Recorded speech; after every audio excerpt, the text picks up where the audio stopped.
Hai, apa nak jadilah dengan bola sepak Malaysia ni? Lepas satu, lepas satu. Dah macam-macam benda jadi semenjak 2 menjak ni. Assalamualaikum warahmatullahi wabarakatuh. Kembali bersama dengan kami di channel ini. Ya, pasukan Harimau Malaya julukan Timnas Malaysia harus puas berada di pot kedua dalam drawing kualifikasi Piala Asia 2027 di Arab Saudi. Namun sebelumnya Federasi Sepak Bola negara tetangga ini berhasrat untuk berada di pot ke-1 karena penentuan pot ini berdasarkan ranking FIFA pada November 2024. Maka saat itu Timnas Malaysia berjuang untuk menaikkan ranking dunianya. Federasi Sepak Bola Malaysia atau FAM akhirnya menyiapkan langkah untuk menaikkan ranking FIFA setelah terjerembab dan dikangkangi Timnas Indonesia. Strateginya adalah dengan menyelenggarakan laga persahabatan dalam FIFA Matchday September, yaitu menggelar Piala Merdeka, di mana FAM mengundang negara-negara penghuni pot 1 dan pot 2 yang menjadi peserta kualifikasi Piala Asia 2027.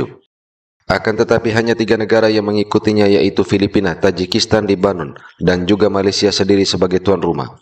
Hasilnya Malaysia menjadi juara setelah mengalahkan Lebanon dengan skor 1-0. Kemenangan ini jadi gempar karena anak asuh Pau Marty Vicente mengkudeta Timnas Indonesia di peringkat FIFA. Malaysia naik ke posisi 131 dunia dan membuat Timnas Indonesia turun ke posisi 132.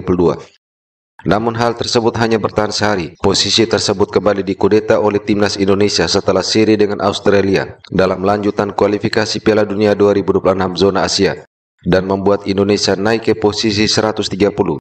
Bahkan meringsek ke posisi 129 setelah negara-negara lainnya juga kalah dalam event yang berbeda pada waktu yang sama. Memasuki bulan Oktober 2024, negara tetangga ini ingin melakukan kembali laga persahabatan. Namun sayangnya pada momen FIFA Matchday bulan Oktober 2024, Malaysia justru ditolak oleh 8 negara dan hanya bertanding melawan 1 klub di Selandia Baru dan juga melawan tim Selandia Baru yang saat itu membuat mereka takluk 4-0. Hasil tersebut pun kembali menurunkan posisinya ke peringkat 133 dunia. Malaysia dimalukan New Zealand sampai 4-0. Apa nak jadi ni dengan Harimau Malaya kita? First half main cantik ke? First half main okey ke? Tak pun, barai nak mampus macam main bola kampung, kau tahu tak? Apa pun, ini adalah satu jadual antarabangsa yang gagal daripada FM. Kita main 2 game, satu lawan kelab, satu lagi lawan New Zealand. Seminggu player-player Malaysia ni kat New Zealand, tak tahulah kenapa lama sangat sampai seminggu. Mungkin nak menyesuaikan diri dengan cuaca. Dah menyesuaikan diri pun 4-0 juga. Aku tak tahulah, I have no words. Dengan keputusan hari ini yang mana kita tewas 4-0, window kali ini kita main 1 game saja. Window depan setakat ini kita hanya memiliki perlawanan away menentang India. Belum lagi ada pengesahan tentang satu lagi perlawanan. Jadi ke mana hala tuju bola sepak Malaysia selepas kekalahan hari ini? Ketua jurulatih pun kita belum pasti siapa long term. Status pasukan pun pada ketika ini terumbang-ambing, in and out. Projek naturalisasi pun hari itu Matt Digel dah tak menjadi. AFF pun kita tak tahu nak hantar pasukan apa. Kita tak tahu pasukan mana. Ke mana hala tuju skuad kebangsaan Malaysia? Nah, jika direview pada tahun 2022 dan 2023, negara tetangga ini yang ketika itu dibawa asuhan pelatih Kim Pan-gon yang pernah sesumbar menolak tawaran friendly match dari Brasil dan Argentina. Dan mereka pun malah menyindir Indonesia yang ketika itu menerima tawaran dari Argentina karena dinilai mencari popularitas. Saya Brazil nak lawan dengan saya masa FIFA Council member dia duduk semua. Saya kata saya tak nak. Bukan masa ni semua. Kalau kita nak buat perlawanan untuk menunjukkan situ, saya boleh buat. Tapi ini bukan masa dia. Kim Panggun tak nak. Saya nak cakap, Brazil nak main dengan kita. Dengan apa? Dia sama FIFA Council dengan saya. Saya kata, no, not this time. Ada right time. You just simply nak main dengan dia untuk popularity, that maybe you get other people dengan dia semua. In fact, kalau saya nak tanya dengan you, daripada tahun lepas, Argentinanya Vice President dan juga dia punya people strong from Argentina President, dia dah kata dah invite me. From last, bila saya, not this, last year dia dah invite saya. I have also good connection Argentina. Tapi Kim Panggun tak mau. Dia nakkan betul reality punya. Ketika itu ranking FIFA Malaysia memang di atas Indonesia dan negara tetangga ini lebih memilih lawan tanding yang ranking FIFA-nya jauh di bawah mereka. Yang kesemuanya diambil pada laga FIFA Matchday dengan target untuk mendongkrak ranking FIFA-nya ke 120 besar sebagaimana niat federasinya. Akan tetapi hal itu malah menjadi bom waktu ketika menghadapi tim-tim kuat dalam laga resmi seperti pada Piala Asia U23 tahun 2024 dan kualifikasi Piala Dunia 2026 zona Asia, yang mana timnas Malaysia gagal lolos ditambah beberapa tim kelompok umur pun terseok-seok dalam beberapa gelaran kompetisi resmi seperti pada Piala AFF maupun pada Piala AFC. Hal ini mengundang reaksi dari netizennya sendiri hingga mundurnya pelatih kepala Kim Pan-gon dan dilanjutkan oleh asistennya Pau Marti Vicente. Malaysia, tiap-tiap bulan nak malukan negara. Hai, apa nak jadilah dengan bola sepak Malaysia ni? Lepas satu, dah macam-macam benda jadi semenjak 2 menjak ni.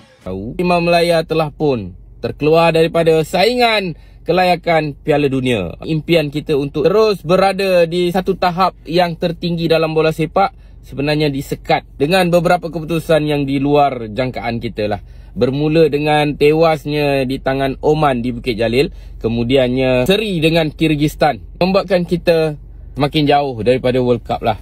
Tapi tak apalah, kelayakan Piala Asia masih lagi berjalan. Walaupun kita tercicir ke kedudukan ketiga dalam kumpulan, yang pastinya Malaysia masih lagi berpeluang.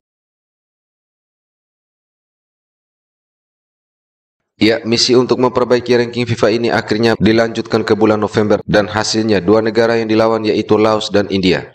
Beruntung menghadapi Laos, Malaysia menang 3-1 dan seri 1 sama ketika berhadapan dengan India. Saat itu publik Malaysia sempat bergembira karena rankingnya naik ke posisi 129 dan bahkan mampu melewati timnas Indonesia yang saat itu kalah dari Jepang pada kualifikasi Piala Dunia 2026 yang membuat Indonesia turun ke posisi 130.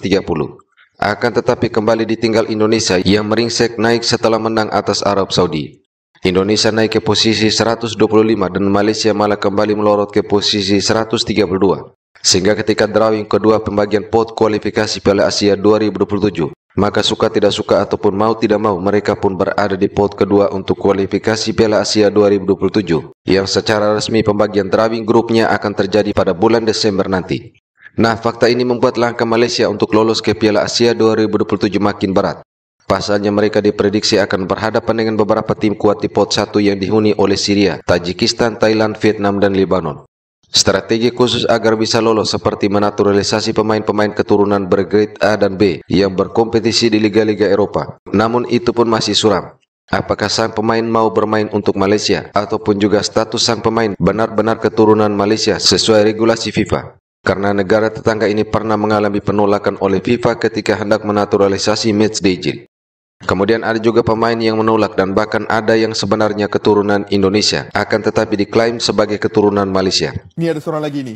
Seorang lagi ni dia saja nak pancing ni. Apa? Dia kata Azwan Wan, aku dah cakap ambil ramai pemain-pemain keturunan Malaysia yang grade A+ top dari FR Future Talent tak nak.